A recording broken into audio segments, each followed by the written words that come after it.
Hi, I'm Katrina Kennedy. Thanks for joining me for It's All About Retrieval, because when it comes to learning, it is all about retrieval. So let's get started. Can you remember your childhood phone number? If you're about my age or so, you probably had one number and you called that number, you gave that number to friends. It was the only number. So you retrieved it all the time. You didn't have to think about it really. It just got in there. Now, if you're younger than me or you moved a lot, you may have multiple numbers and you probably don't remember those childhood numbers quite as easily, especially now that your number is in a phone that you carry in your pocket and you don't have to give it to people as much. You don't have to recall it, so it's not as easily available. So let's talk about something else that you might have to retrieve. Do you know where your keys are? Now, if you're a person who leaves your keys right by the front door every time you come home in that little dish, you know exactly where they are because you've been practicing retrieval. You put it in the same place, easy to find. But if you're one of those people who leaves your keys wherever they might land, you can't actually access where the keys are because you never made it a memory. So let's talk about something else.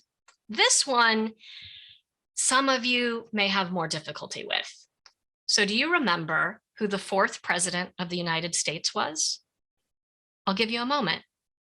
Now, if you never learned this, there's no way that it's going to be available or accessible to you. It's just simply not in your memory. But if you did learn this, say in the 8th grade or so, you might be able to recall it. It might be right on the tip of your tongue even, but you may not be sure. You may doubt yourself just a little bit because we know memory can have some mistakes. So you might need a cue. So if I give you this cue, for some of you, that might be all you need. You look at that face and you're like, oh, I know exactly who that is. That may not be the case for most of us. We may need another hint, so I'll give you another one.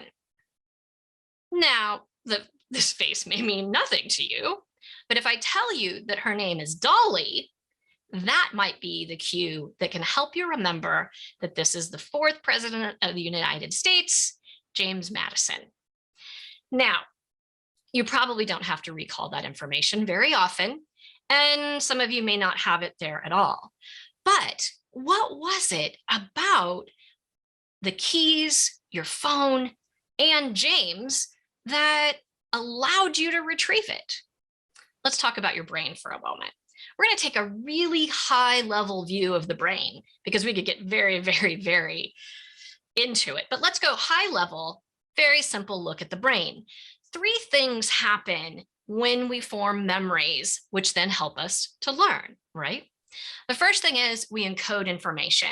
It comes into our brain and we get a lot of information every day. The color of the sky, the voice that we hear of the person we're talking to, lots of different ways, lots of different things that come in. So our brain has to sort through all of that to decide what's it going to store? What's it going to keep in its long-term memory? Now, here's the thing. Notice that lock?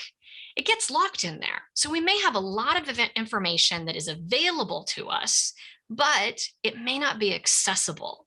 You may not be able to bring it to mind really quickly. So we add a third piece, retrieval. Retrieval is one of the most important elements when it comes to workplace learning, because we want people to be able to remember something, bring it to the front of mind, and be able to perform. That happens not through better encoding, but through better retrieval practices. So retrieval practice is when we actively engage learners in recalling what they've learned. So they have to be challenged to bring their ideas, their information to mind and put it to use. So really, they've got to get it out to keep it in. Now, you probably use more retrieval practice methods than you're even aware of. So let's take a test. Just a quick 9-question test to see how much you can recall.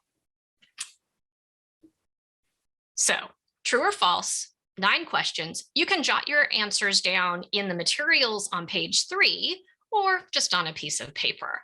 Let's get started. Question number 1.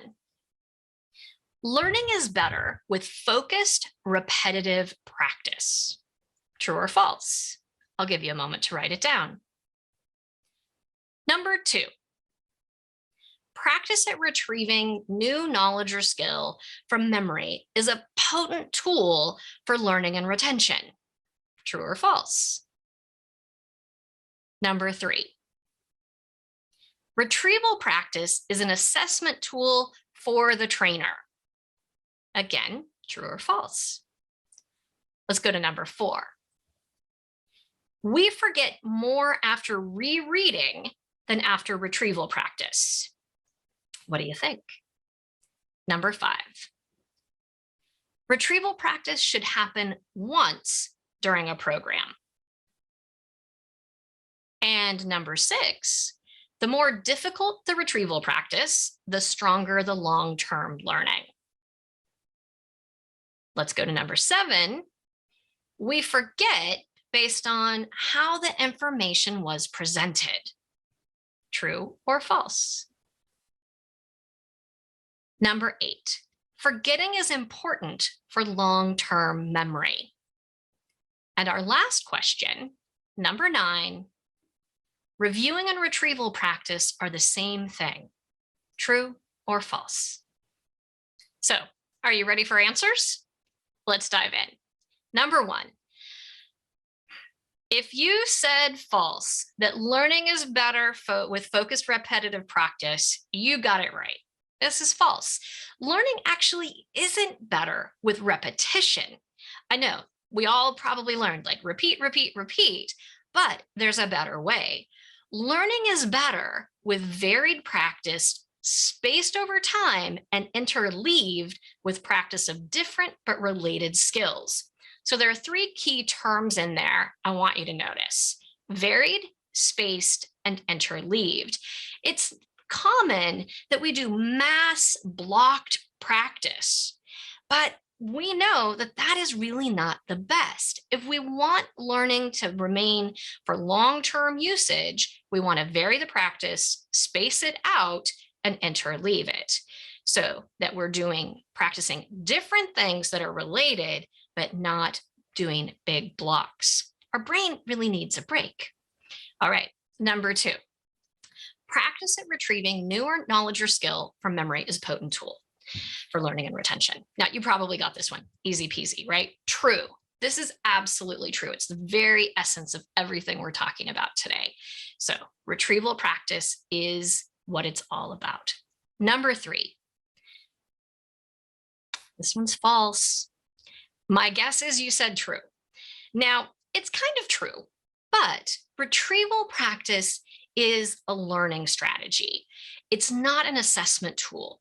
Do we as trainers and facilitators get value from retrieval practice? Absolutely. I can see and find out what people are learning, what they're keeping, but we include retrieval practice in our work to really focus on improving learning for our learner. So we're making it very learner-based so that they're actively engaged. And so ultimately they have durable, usable knowledge and skills that they can apply to the workplace. Number 4, but this is a big one. I wish I had known this one in college. This is absolutely true. If you reread something, you are not going to get the most from it. You have to actively do something other than read in order to create that long-term memory that you can retrieve. Now, you may be able to cram for a test tomorrow, but if I want you to be able to do a process 6 weeks from now, I want you to have experienced retrieval practice. So it's going to ask you to Say it out loud. It's going to ask you to turn to a neighbor and tell them your understanding. Retrieval practice, again, all about getting it out. And when we get it out, we keep it in. So rather than rereading, we need to quiz each other. We need to write down notes after we've read. That's going to be much more impactful for our long-term learning. So, number 5, retrieval practice should happen once. Yes, absolutely, but not only once. So we're going to call this false. Now, if you knew once and more, you can have the true. Retrieval practice should happen throughout a program. So we want to space it, not simply have it one and done. Now, here's something to keep in mind. Retrieval practice doesn't have to take a lot of time. That's often a worry from people, like, how will I have time to include this? But it can be as simple as stopping for about 30 seconds and saying, what do you recall? Let me give you another example. If I was to say to you right now, write down those 3 steps for memory and learning. Can you do that? That fast, right? So if you said encoding, storage, and retrieval, you've got them. And that was your retrieval practice. So it doesn't have to take a lot of time, but we do want to space it throughout, especially if you're doing long programs that are meeting over multiple days. On day 2, you could have your retrieval practice for day 1. Doesn't have to be immediate. In fact, it can be really more impactful when it's not. Number 6, the more difficult the retrieval practice, the stronger the long-term learning. This is absolutely true, but there's a but. And the but is that we have to also keep in mind desirable difficulty. This is a term coined by Dr. Robert Bork from UCLA. And the idea is that things need to be hard, but not too hard for a learner.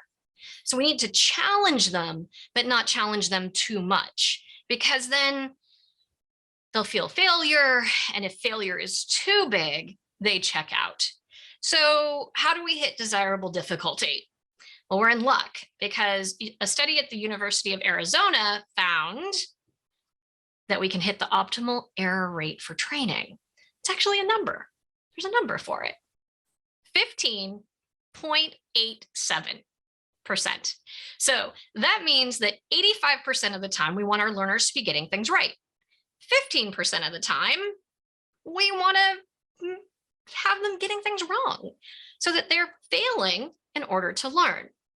So desirable difficulty is really about targeting where the learner is so that we're challenging them to do things, but again, not too hard. So as an example, if you have never calculated a really difficult thing, or anything for that matter, I wouldn't ask you to calculate it. We would want to give you a base to start from. So I can't ask you to do something you've never done if there's nothing to draw from. That would not be desirable. That would just be difficult. So desirable difficulty is something we want to consider, making it hard, but not too hard. Let's go to number 7. We forget based on the information, how the information was presented. Now, okay, here's the thing. You all have probably experienced really boring lectures. I know I've sat through some. So you might have said, absolutely, this is true. It's not, because here's the thing. The onus of learning is not completely on the presenter. The learner has to step up too. So we could have 2 people who sat through the same training, boring training. And the person who actively uses their metacognitive skills, so thinking about thinking, so they know, like, this is really boring, so I need to do something to engage. So I'm going to write key points. I'm going to stop and turn to my neighbor and tell them what I think. I'm going to take moments that require me to get the boring stuff out so that it stays in. So forgetting depends on how the information was learned. So if we did something active to learn it through retrieval practice, it's going to stay, even if it was presented in a poor way.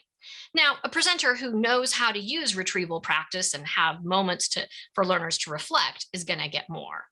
Retrieval practice absolutely allows for deeper learning and less forgetting. All right, number 8, let's talk about forgetting.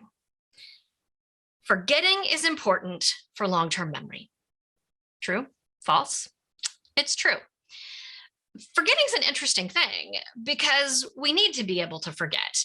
Our brain needs to get rid of unnecessary things in order to grab the right thing. So what's available in our brain, we clean out. In fact, research shows that sleep is one of the critical things for our learning process. Really good quality sleep allows us to clean some things out so that we have the most current, accurate information more readily available for our recall, so that it's more accessible. So we've got to be able to forget. It helps us replace that outdated information and unnecessary information. And sometimes forgetting may get rid of some things we'd like to keep, but we probably didn't practice retrieving them in order to keep them there. Number 9, reviewing and retrieval practice are the same thing. This is false. Now, they're close, but here's the thing. I could say to you right now, let's review what I've covered. And I could say, remember that retrieval practice needs to be active, needs to be learner focused, and it needs to be low stake. Or I could say, do you remember the 3 pieces of learning and memory are encoding, storage, and retrieval? Now, I just reviewed it, but I did all the work for you. So I'm just really putting more information in. Retrieval would require me to say, write down the 3 parts of learning and memory, or turn to your neighbor, right, and tell them the 3 parts, or put in chat the 3 parts. That's retrieval practice, where again, we're getting it out of our heads so that we can keep it in. So all retrieval practice is review, but not all review is retrieval practice. So how'd you do? Hopefully you did okay. Now, if you failed, you're actually going to reinforce some of your learning. So don't beat yourself up if you didn't get them all. The whole point of this, the whole point of the quiz, the whole point of our time together is that we've got to focus on getting things out of learners' heads. So how do we do that? What are some of the methods that we can incorporate into the work we do? And each of these methods could be customized. So let's dive into them. First things first, we can ask the learner to rephrase main ideas. So we simply say, whether it's in e-learning or face-to-face or virtual, we say, tell us your perspective, rephrase the main idea. What stood out for you? Now, I'm going to give you an opportunity to do this as well. On page 4 in your materials, you can do the next exercise, or you can just do it out loud. You can also pause the video if you'd like to have a little bit more time for your own retrieval practice. Here's what I'd like you to do. Write your definition of retrieval practice in 10 words or less. So your own definition. And again, you can do that on page 4 of your materials. I'll give you a moment. The next thing that you can do is ask learners to relate new information to things they already know. This creates connection, context, and helps with that long-term learning. So again, page 4 if you'd like. My question for you, what does retrieval practice remind you of? So we make that connection from what we know to something new, and we then create a long-term memory. The next method is one I like to use. I think it's kind of fun. It doesn't have to be a test or quiz that we call a test or quiz. It can be gamified. We can make it something that people enjoy. We could use something like Kahoot, or we can just simply put it in a PowerPoint. We could make it competition.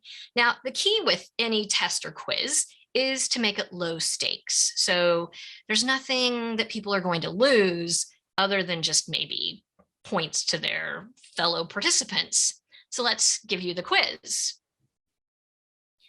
What's the optimal error rate for training? Do you remember?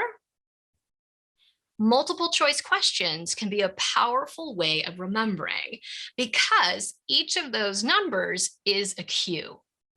And you might look at it and go, 85%, I remember that number. And now, kicking metacognition into gear, you're able to think about, well, was that what we want to get, or was that what we want to avoid? Which probably leads you ultimately to 15%, which is the correct answer. You don't only have to do quizzes. There are lots of options. We can also ask the learner to develop review questions. I like to use this when I don't have a lot of time for design, but I know that I want retrieval practice to be part of what we're doing. So we ask our learners to develop the questions, and then I get a little glimpse at what matters most to them, and I can see if there's some alignment. So I'm sneaking in some trainer assessment. So let's go ahead and give you an opportunity to write one review question. Again, you can do this on page 4. Give it 4 multiple choice options. Make each of them reasonable options. Don't do anything that is so obviously wrong, but also make them distinct enough that it's not incredibly difficult. Remember that 15%. Now, if you're looking for something quick and easy, we can borrow from my friend Sharon Bowman and ask for 2 things. This one's so easy, where you just simply pause and ask for 2 things that people recall related to the subject you want to have that retrieval for. Now, you could do this in e-learning, you could do this in chat if you're doing virtual training, or you can do it in person where they turn to their neighbor or they just shout it out. So let's go ahead and give you an opportunity. Write down 2 things you recall about retrieval practice. Now, if you have a little more time or you're doing e-learning, we can use retrieval cards. I like retrieval cards a lot. These can be kind of fun and gives us a little more interactivity, so we've got engagement as well. So we simply ask our learners to recall as many definitions as they can. So I'm going to go ahead and put those definitions on the screen. You'll also find these on page 5 of your materials. So give you a moment, look at them, read them, see what you can come up with. And then I'll give you the answers. All right, first things first, the 3 stages of learning and memory. Do you have it? If you said encoding, storage, and retrieval, you got it right. Receiving information after an answer is provided. Feedback. Important in the retrieval practice process. If somebody gets something incorrect, we need to correct it so that they can leave their learning experience and do the right thing. Thinking about thinking. I snuck this one in a couple of times. See if you grabbed it. Metacognition. And then spacing learning over time with different but related subjects. You might remember interleaving. It's an odd word, and it feels like it might be a typo, but it is the right word. Learning strategy focused on getting information out of learners' heads. Okay, I gave you an easy one. That's obviously retrieval practice. And finally, challenges that lead to durable and flexible learning. You've got this one, right? Desirable difficulties. So retrieval cards are one of my favorite. They have a lot of different ways that we can use them. They will take you a little bit more time to create, though. The next one takes almost no time at all. That's a brain dump.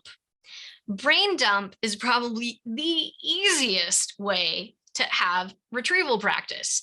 You could stop at a moment in your training and simply ask people to take between 2 to 5 minutes and write down everything that they can recall about your topic. So why don't you give that a try? So take 1 minute, write down everything you know about retrieval practice.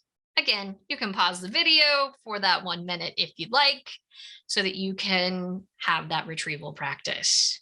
You might be surprised at what comes up as that time elapses. Another way that we can use retrieval practice is borrowed from Tyagi. He uses the idea of what, gut, so what, now what as a discussion method. I like to call it a focused conversation because we focus on the same topic throughout.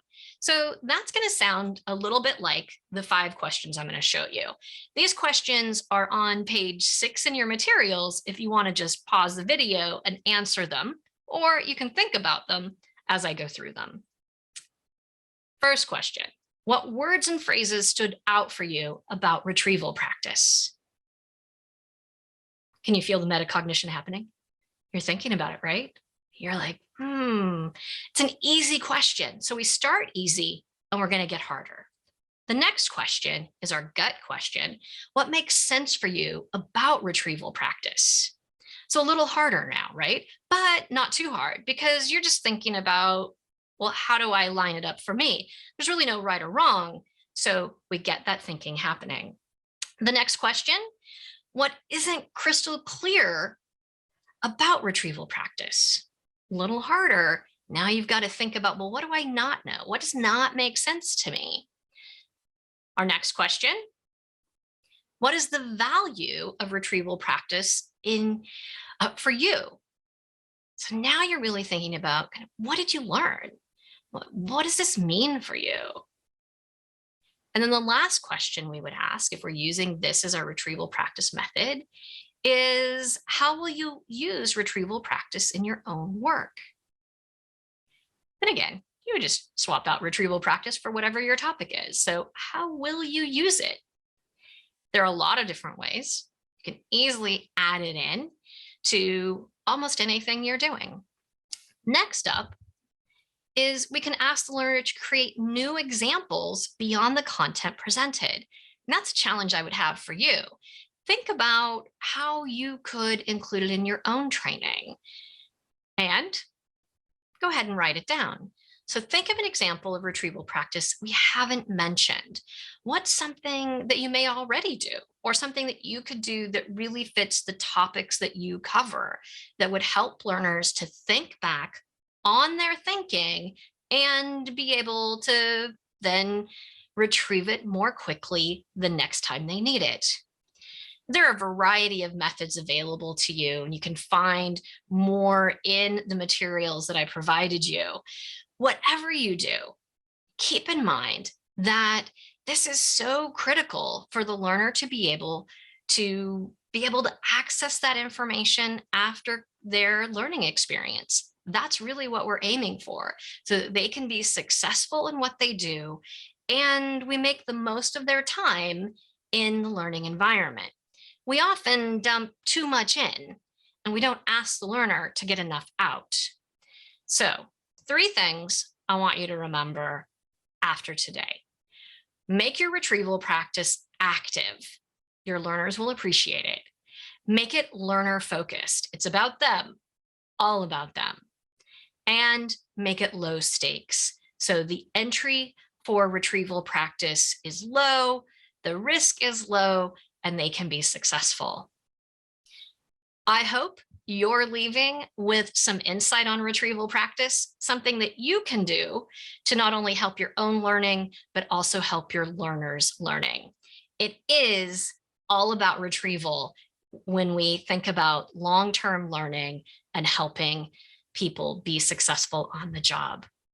I'm Katrina Kennedy. You can find me at katrinakennedy.com. You can also find me as Katrina Kennedy on Instagram and Twitter and LinkedIn. Now it's your opportunity to go be amazing. Thanks so much for joining me today.